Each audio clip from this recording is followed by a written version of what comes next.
Welcoming you back again, dear brothers and sisters, to our program. Jesus is coming very soon. So far, I have been explaining to you chapter 12 and chapter 13 of Revelation. Chapter 12 is centered on the fiery red dragon and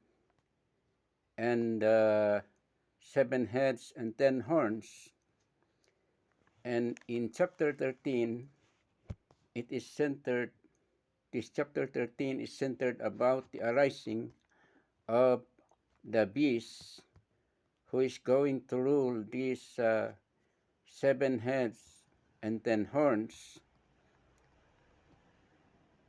which I said to you that the seven heads and 10 horns uh, represents the revived Roman Empire, and also about the arising of the so-called false prophets in chapter 13, verse 11. And we have studied about what this beast in this false prophet is going to do during that period of time that they will be uh, revealed. And so we have said that this beast who is Antichrist will do things that are very ungodly or very wicked things. And the most important thing is that this Antichrist will show himself to be the God, or in other words, he will defy God. And we have mentioned also that this Antichrist will have to conquer the nation of Israel, being represented here as the saints of the living God. And they say Antichrist will have to rule this nation of Israel for a period of 3.5 years. And so we also mentioned about this false prophet. And I have said to you that this false prophet may be or will act as the prime minister of this Antichrist who will execute all the will of this Antichrist. So yon ang last thing na pinag-aralan natin. And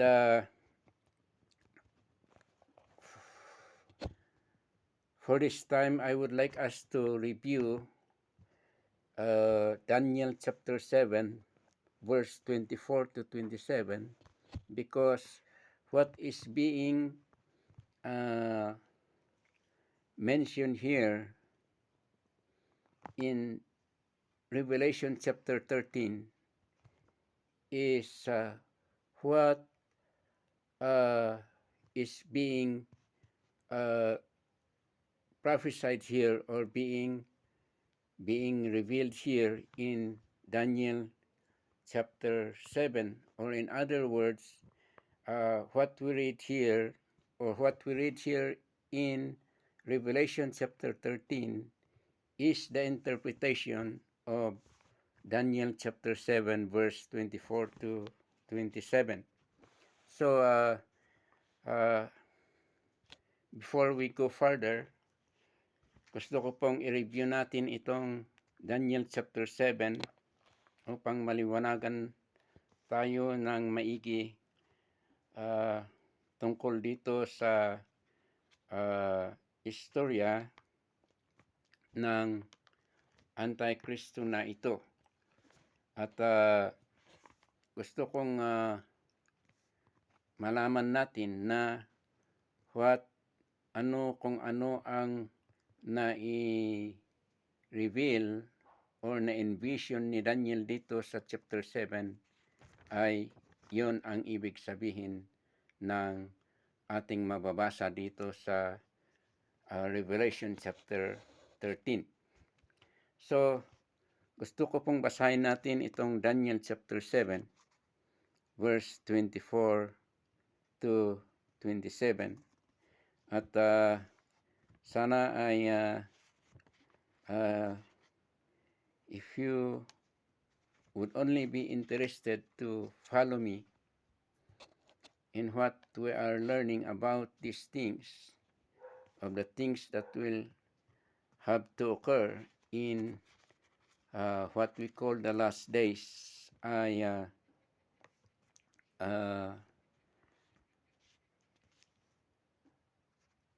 anong ibig kong sabihin?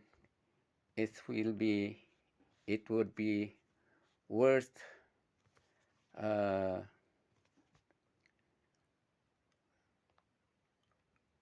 worst thing, or it will be a worthy thing for us, especially to us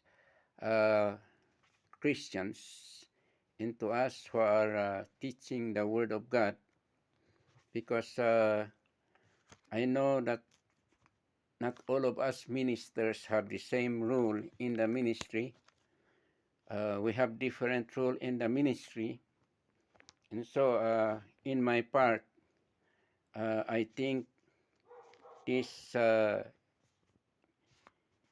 is also one of my rule, being a pastor or being a minister of the Word of God. So I hope that even though we are all ministers of the Word of God, I desire that you also, my fellow ministers, can consider what I am teaching in this Word of God. And to all Christian people, and to all of us who believe on our Lord Jesus Christ, I pray and hope that you would give your interest in learning with me about these prophecies about the so-called last things. So let me read this Revelation, Daniel chapter 7, verse 24. It says here, let us start in verse 23. Thus he said, the fourth beast shall be a fourth kingdom on earth, which shall be different from all other kingdoms, and shall devour the whole earth, trample it, and break it in pieces. The 10 horns are 10 kings, who shall arise from this kingdom, and another shall rise after them, and he shall be different from the first ones, and shall subdue 3 kings. He shall speak pompous words against the Most High, and shall persecute the saints of the Most High, and shall intend to change time and laws. Then the saints shall be given into his hand for a time and times and half a time. But the court shall be seated, and they shall take away his dominion, to consume and destroy it forever. Then the kingdom and dominion and the greatness of the kingdom under the whole heaven shall be given to the saints of the Most High. His kingdom is an everlasting kingdom, and all dominions shall serve and obey him. So this is the same thing being spoken here in Revelation. And alam natin na sabi dito, kung matapos itong sunod-sunod na kingdoms na mangyayari dito sa mundo, at sabi dito sa Bible, ang last kingdom na ito ay itong fourth kingdom, at yon ang pinapaliwanag ko sa inyo na itong kingdom na ito, last kingdom ito, ay marirevive sa pamamagitan ng sinasabi nating 4 powerful nations with 10 powerful nations with 10 powerful rulers. And then when these are being formed, and then this little horn, this Antichrist, will arise and shall subdue three of these powerful nations. And then the other powerful nations will voluntarily submit themselves to this evil ruler. And so I said to you, as Revelation chapter 13 it mentions, that this horn or this powerful person, being a lawless person, is a powerful ruler, because his power will directly come from the devil. But then it says here na itong uh, horn na ito ay the judgment will be settled, and this horn will be judged accordingly. And then it says here in verse 27, sabi dito, then the kingdom and dominion in the greatness of the kingdom under the whole heaven shall be given to the people, the saints of the Most High. His kingdom is an everlasting kingdom, and all dominion shall serve and obey him. So, I have been saying to you na itong sinasabi dito na saints of the Most High ay tinutukoy ang nasyon ng Israel or the Jewish people. At pinaliwanag ko sa inyo maigi na ito ay hindi ibig sabihin yung church or Christian people, because the dispensation of the Christian people will be another, or the church. So this portion, this verse is not hindi tinutukoy ang church ng our Lord Jesus Christ or the Christian people or the believers, but it is pointing to the nation of Israel. So ito ang maliwanag mga kapatid. So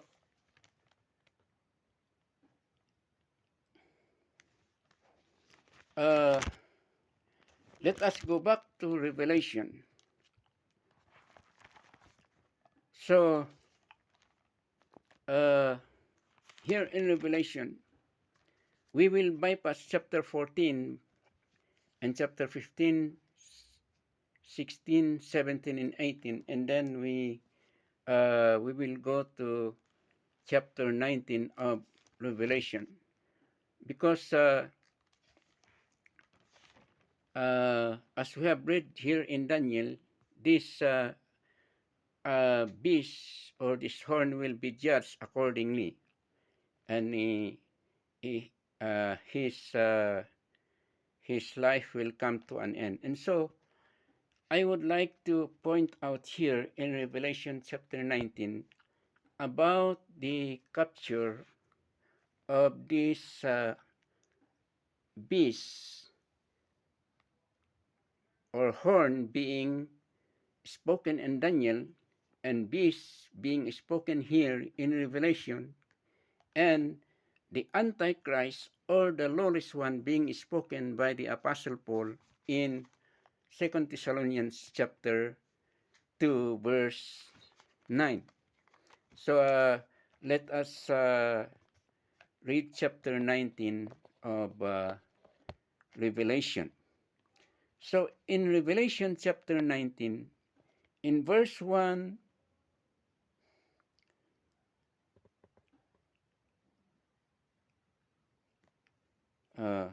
let me examine it.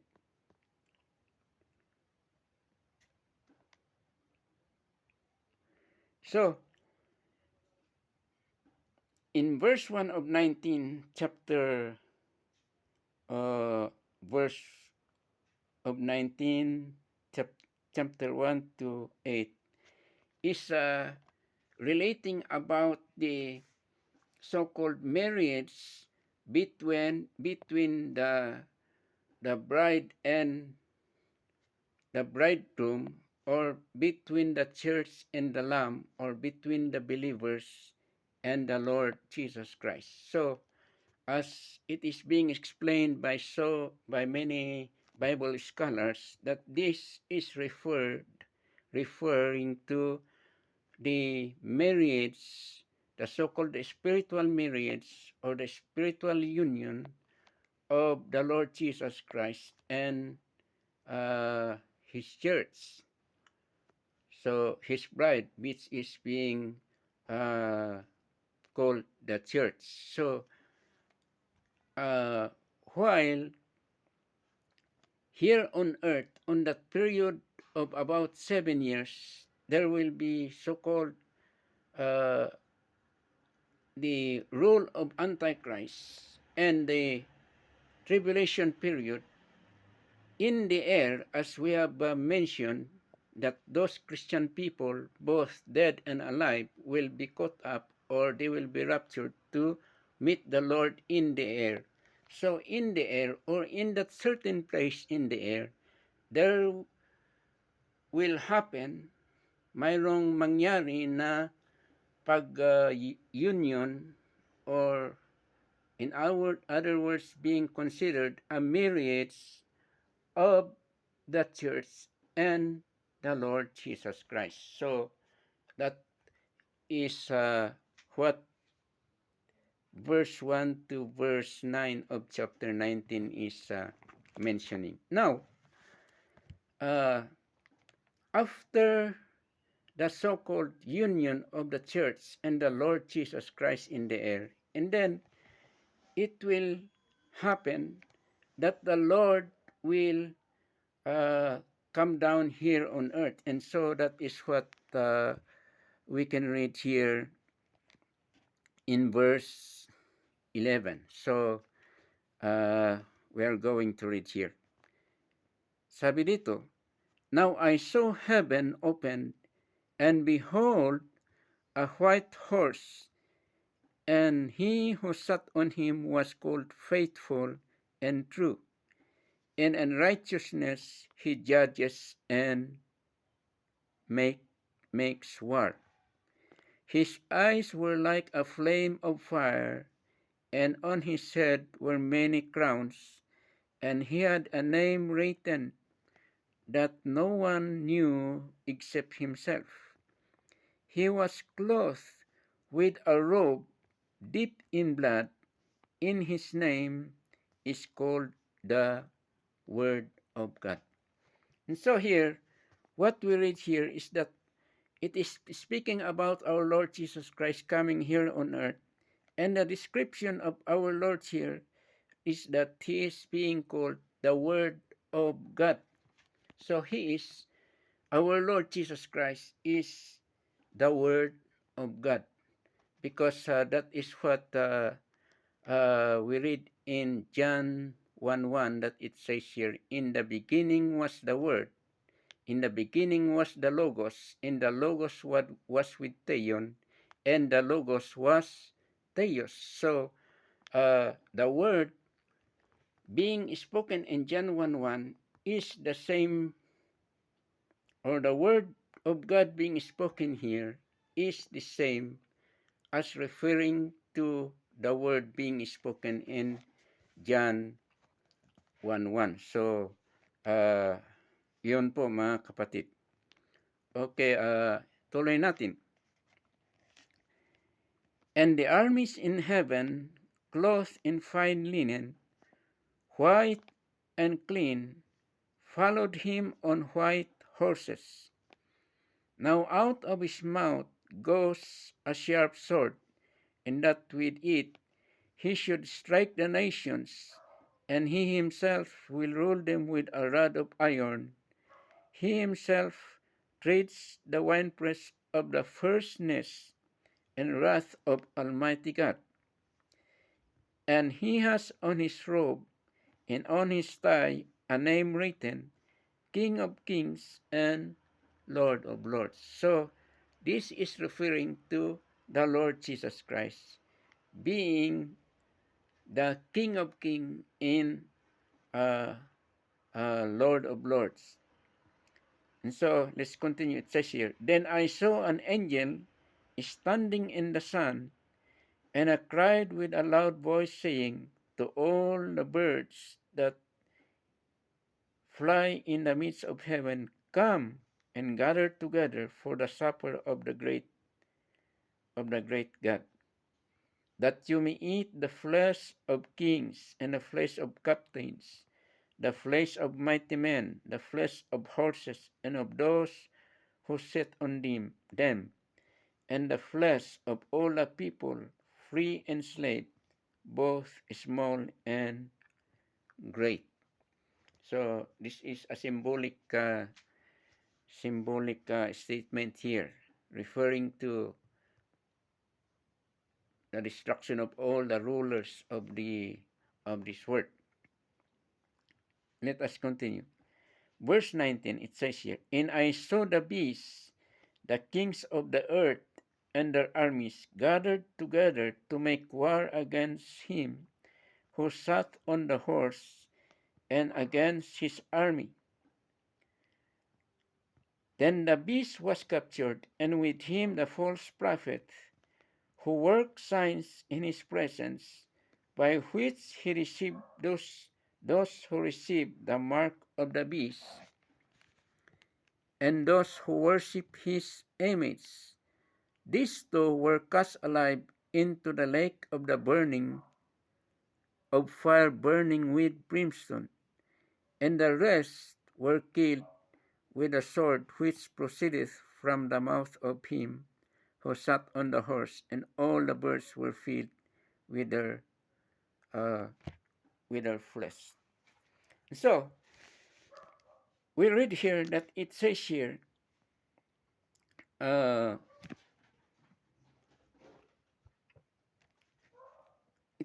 this prophet or this author of this book of Revelation says here, nakita na yung beast at saka yung mga hari ng mundo at ang mga armies nila, at they were gathered, nagtipon-tipon sila lahat, sabi dito, upang makibaka sa Panginoong Jesus na nakaupo sa kabayo at ang kanyang army. So, this is speaking about the armies of Antichrist, the kings of the earth, against the army of the Lord Jesus Christ when he will come back here on earth. So, this war to happen between the Lord Jesus Christ and his armies from heaven, and Antichrist and his armies, the kings of the earth, is being called the War of Armageddon. It is the War of Armageddon. But then it says here,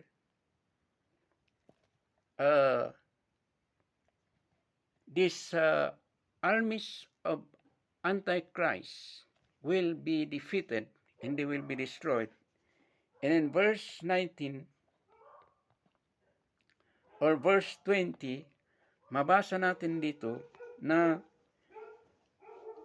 itong beast ay nahuli. He was captured. And with him the false prophet. So, dalawa sila. Itong beast na si Antichristo at itong prime minister niya na false prophet ay sila ay na-capture. At ano ang nangyari sa kanila? Sabi dito na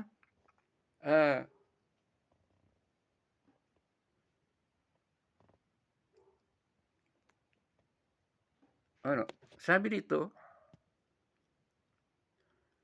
so it says here, these two were cast alive into the lake of fire burning with brimstone. So itong dalawang ito, ang Antichrist at ang false prophet nito ay they were captured alive, sabi dito, at they were thrown into the lake of fire burning with brimstone, sabi dito. At tungkol din sa mga armies nila, sabi dito, in verse 21, and the rest were killed with the sword which proceedeth from the mouth of him who sat on the horse, and all the birds were filled with their flesh. And so, these armies also of Antichrist, sabi dito, ay they were being killed by the sword of the Almighty God. So, ito ang ibig sabihin ng binasa natin sa Daniel chapter 7 verse 26 na yung horse na yun ay yung horn na yun ay uh, uh, he was judged accordingly. So in Revelation, it is not only the beast that is being judged, but it is together with him and this false prophet. They were captured and they were thrown into the lake of fire. And so this is this will be the coming judgment of Antichrist and this false prophet when our Lord Jesus Christ will come back here on earth. And then in Revelation chapter 20, we also can read here the capture of Satan himself, or the dragon. And so in chapter 20 verse 2, it says here, he laid hold of the dragon, that serpent of old, who is the devil and Satan, and bound him for 1,000 years. And he cast him into the bottomless pit, and shut him up, and set a seal on him, so that he should not deceive the nations no more, till the 1,000 years were finished.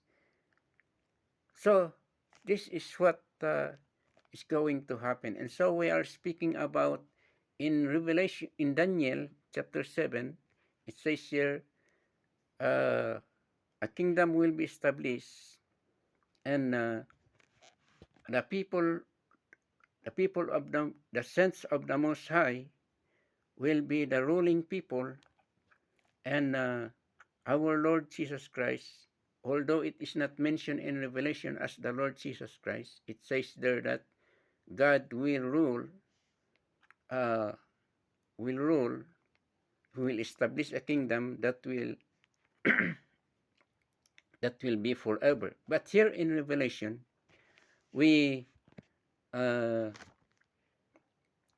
understand here that our Lord Jesus Christ is the one, or he will be the one to rule this 1,000 years period that will occur when our Lord Jesus Christ will come. And so, brothers and sisters, I will stop here because I don't want you to be, ayokong you will, ano yun, ang ibig kong sabihin? Ang ibig kong sabihin, So, we will stop here and we will continue. I will continue discussing this about this 1,000 years reign of our Lord Jesus Christ. Because when Antichrist and this false prophet and Satan will be captured and they will be thrown into the lake of fire, and then this will be the starting point of the so-called 1,000 years reign of Christ. And so we will discuss this more uh, in our next meeting. So thank you very much. And again, I'm praying for you. God bless you.